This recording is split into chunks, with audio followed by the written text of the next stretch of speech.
guys, nandito kami ngayon sa Coast of Cebu para sa whale shark watching and other activities like we will go to Tumalog Falls, Quartel Ruins, and Simala, and marami pang iba. So guys, nagbayad kami ng tour agency 1,899 per person para sa tour na ito.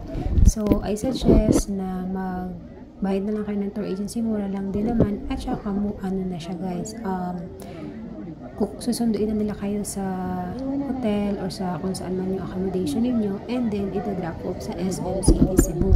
So organized na with tour guide. Pagdating nyo dito, sasalubungin kayo ng tour guide, and then siya na yung kasama nyo hanggang sa Tumalog Falls. Then meron na kayong driver. Ang hindi lang kasama guys sa 1,899 is yung food like breakfast, lunch, and other food na bibilhin nyo. So by the way guys, pag pupunta kayo dito, bawal maglagay ng sunblock. Bawal daw yun sa whale shark, at saka bawal nga hawakan yung whale shark. So may kasama kami guys na nasugatan sila kasi malakas yung alon, so napatama yung paa nila doon sa buntot ng whale shark. Nasugatan yung paa nila. So ito guys, signan nyo ang lakas ng alon, kaya ay saludo talaga ako dito sa mga kuya na to. Sana maayos yung bayad sa kanila kasi sobrang grabe talaga yung trabaho nila. Tignan nyo, isasagwa nila yung mga bangka papunta dun sa gitna kung saan nandoon ang mga whale sharks. So sabi ng kuya namin na tour guide, meron daw 10 whale sharks dito. So ayan siya, kaya napakain nila para lumapit yung whale sharks.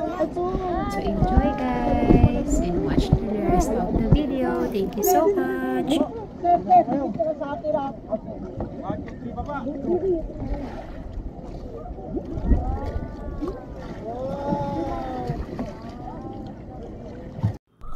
kapag yung video nito, bababa na kami sa bangka para makapag-swim whale sharks. Scary naman ng dagat.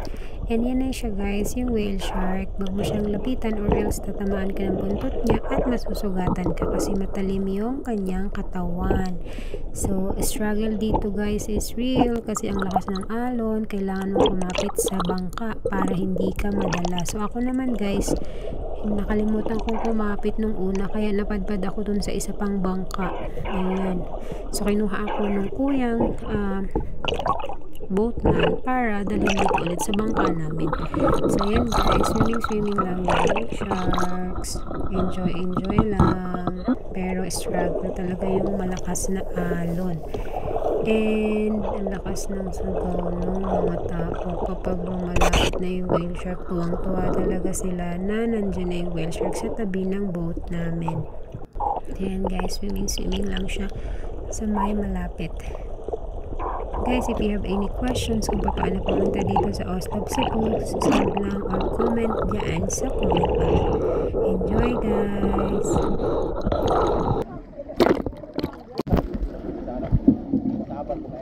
The whale shark is right there. Oh no, big mouth. Whale shark. Grandma Robert is there, oh, near the whale shark. Oh no, it's so big.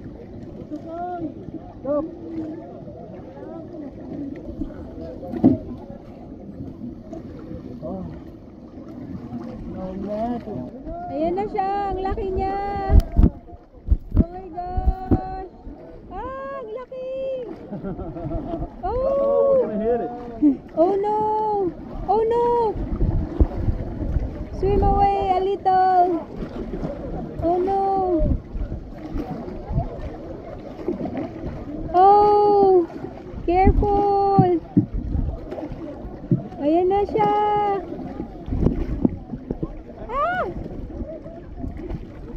Ang laki ng bibig, kasya ako dyan.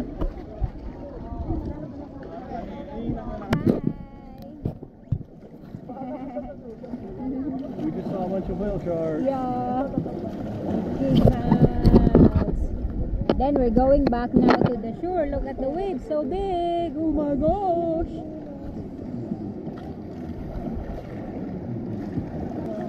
Oh, turtles! See turtles! Ayun!